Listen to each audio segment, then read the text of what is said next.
Hello tout le monde, j'espère que vous allez bien, je suis très contente de vous retrouver aujourd'hui pour une nouvelle vidéo. Comme vous avez pu le voir la semaine dernière, il n'y a pas eu de vidéo, j'ai sorti un vlog de Coachella, j'ai été toute la semaine à Los Angeles, je suis rentrée il y a seulement quelques jours et je repars demain au Mexique pour un nouveau voyage presse, ce qui m'a fait réfléchir à plusieurs choses et je me suis dit que j'avais très envie de revenir avec vous pour une vidéo qui m'a été un petit peu demandée, en tout cas pas vraiment sous ce sens-là, mais j'ai reçu beaucoup de questions par rapport à ce thème-là qui est la thématique de l'avion, des voyages et surtout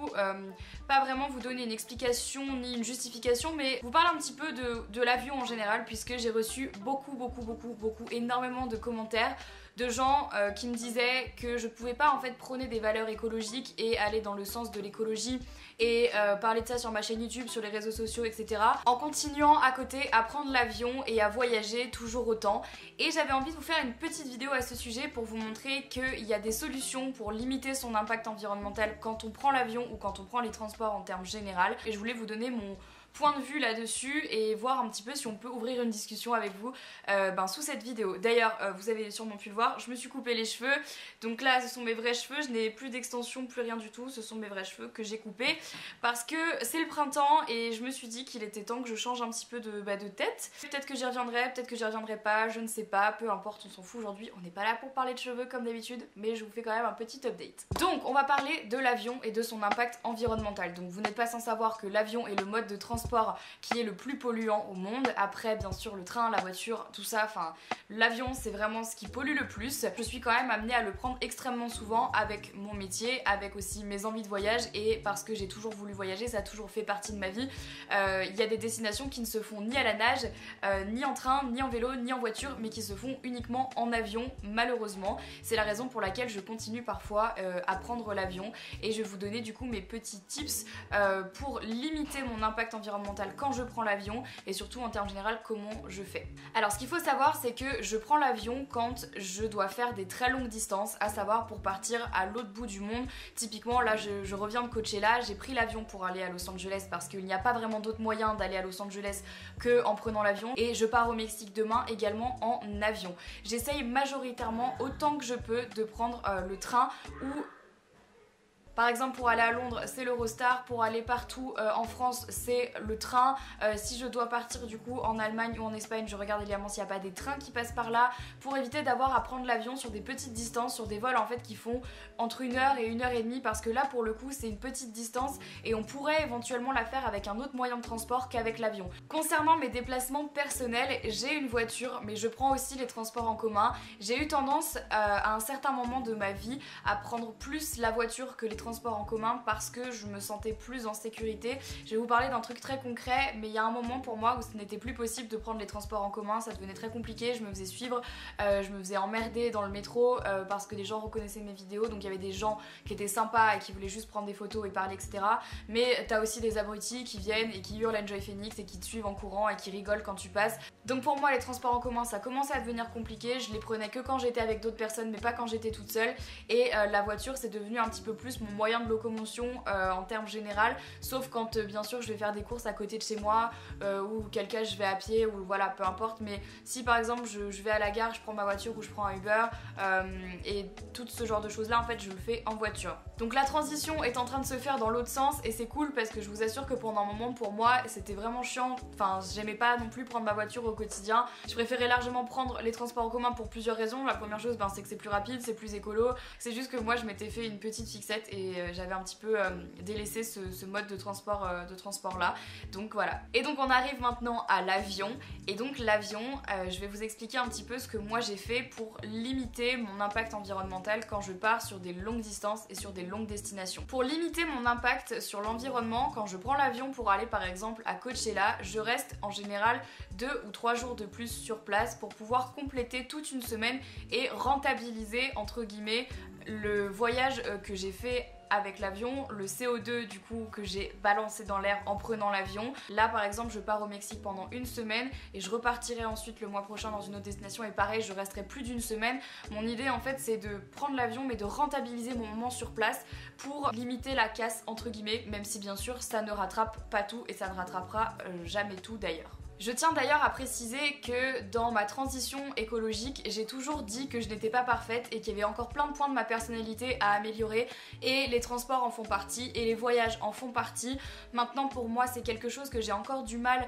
à bannir totalement de ma vie, parce que voyager pour moi c'est vital et j'ai toujours été avide de connaissances, avide de voyages, avide de rencontres et de cultures différentes. J'ai besoin de ça, donc pour l'instant c'est quelque chose que je réduis et que je fais de manière plus consciente, mais que je ne suis pas prête d'arrêter. Pour l'instant je m'en sens pas encore tout à fait capable, j'espère pouvoir l'être dans quelques années. Pour l'instant c'est quelque chose que je continue à faire, mais en mieux on va dire. On m'avait également fait la remarque quand on était parti en Tanzanie avec Ecosia et quand je suis partie en Islande avec JC, beaucoup de gens m'ont dit ouais c'est bien beau d'aller faire des documentaires et des vidéos et des photos en faveur de l'environnement et vous y allez tous en avion. La première chose c'est que en Tanzanie, en Islande, je vais pas y aller à la nage encore une fois, il y a qu'un seul moyen d'y aller, c'est l'avion. Il y a peut-être le bateau mais c'est 20 jours. Il faut être logique et il faut arrêter de chercher la petite bête partout où elle est. La deuxième chose c'est que quand je pars dans ce type de destination en Islande ou en Tanzanie pour justement parler d'écologie, parler de l'environnement, je sais très bien qu'aujourd'hui avec la communauté que j'ai, donc plus de 4,6 millions sur Instagram, plus de 3 millions sur YouTube,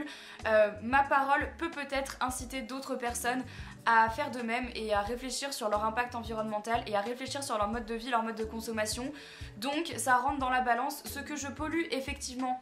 en prenant l'avion pour aller dans ce type de destination,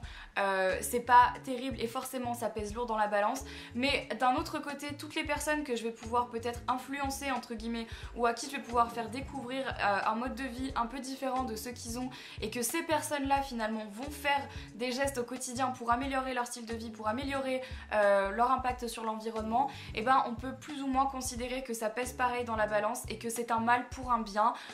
Je sais que ça peut paraître hyper utopiste ce que je suis en train de dire, mais je me dis que sans ces images, sans ces photos, il y a beaucoup de gens qui ne prendraient jamais conscience de ce qui se passe réellement dans le monde. Yann Arthus Bertrand, quand il a fait ses photos en hélicoptère, il a pris l'hélicoptère donc pour prendre des photos, c'est hyper polluant et pourtant il lutte en faveur de l'environnement, mais il a quand même pris l'hélicoptère pour aller faire ces sublimes clichés qu'on connaît tous et qui nous ont tous plus ou moins impactés dans notre vie. Donc je pense qu'il faut être un minimum tolérant et il faut aussi se rendre compte qu'il y a des choses qu'on ne peut pas faire sans prendre l'avion. C'est comme ça et il faut l'accepter et c'est tout.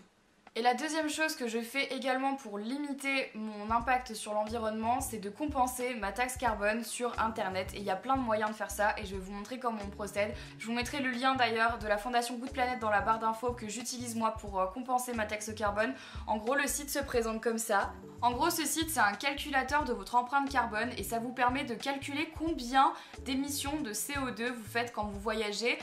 ou alors à l'année en termes général avec vos transports. Donc vous avez deux options en fait que vous pouvez choisir et ensuite quand vous faites ce diagnostic là il faut rentrer les voyages que vous faites en avion, en train, en voiture, votre mode de consommation, etc. Et une fois que tout a été calculé vous pouvez en fait compenser ces émissions de carbone que vous faites toute l'année ou pendant un voyage en payant tout simplement, en remboursant votre empreinte carbone. Et ça c'est quelque chose que les gens ne connaissent pas forcément mais que moi je fais parce que j'estime que je prends l'avion, je prends les transports en commun, je prends le train, je prends la voiture et donc si je peux et si j'ai la possibilité de rembourser entre guillemets mes émissions de carbone, eh bien je le fais parce que ça fait partie de mon métier aussi de voyager et donc je dois être redevable de ça et si je peux le faire, eh bien je dois le faire. Donc en fait comment ça fonctionne? Tout simplement une fois que ça a été calculé, vous avez la possibilité de compenser ce que vous avez émis comme CO2 toute l'année ou pendant un voyage et vous pouvez le rembourser. Et cet argent va être envoyé à des familles qui sont dans le besoin, qui n'ont pas forcément accès à l'électricité et aux énergies en termes général. Et ça va également aider à participer à un meilleur tri des déchets en Afrique. Donc je vous mettrai d'ailleurs dans la barre d'infos le site, la vidéo explicative si jamais vous voulez en savoir un petit peu plus sur la compensation carbone. Moi je trouve que c'est une super bonne idée de faire ça. Il y a plein de sites qui le proposent. Moi du coup je le fais avec Good Planet parce que je les ai rencontrés et je trouve ça très intéressant. Bien sûr ça ne résout pas tout et bien sûr idéalement il faudrait arrêter de prendre l'avion mais pour l'instant c'est l'alternative que moi j'ai trouvée pour pouvoir compenser au maximum mes émissions carbone. Pour moi, c'est compliqué de parler de ce sujet puisque mes parents et ma famille travaillent chez Air France depuis 25 ans maintenant. J'ai grandi dans une famille où prendre l'avion c'était normal et ce goût du voyage il vient aussi de mes parents qui ont voyagé toute leur vie. Donc aujourd'hui, ce que je pense très sincèrement, c'est qu'il faut juste essayer de voyager de manière plus consciente, essayer de peut-être dire non quand, dans mon cas par exemple, il y a des voyages presse qui se mettent en place pour 1 ou 2 jours seulement et j'ai déjà refusé des dizaines de voyages depuis ma prise de conscience écologique, justement parce que les voyages étaient des très longs courriers pour des très courtes périodes. Donc forcément, ça m'a fait me remettre en question et je me suis dit, est-ce que tu as vraiment besoin d'aller à cet event à l'autre bout du monde ? Non, eh bien n'y va pas. Voilà, cette vidéo est terminée, j'avais très envie de répondre à ces petites questions et à ces remarques que j'ai pu avoir ces derniers mois. Et ce que je voulais vous dire également, c'est que je prends l'avion, oui, mais à côté de ça, mon mode de vie est quand même en majeure partie assez éco-responsable, en tout cas beaucoup plus depuis ces derniers mois et surtout ces dernières années, mais ça fait 2 ans que je suis pesco-végétarienne. Là, je commence de plus en plus à arrêter le poisson et j'ai bon espoir d'y arriver enfin.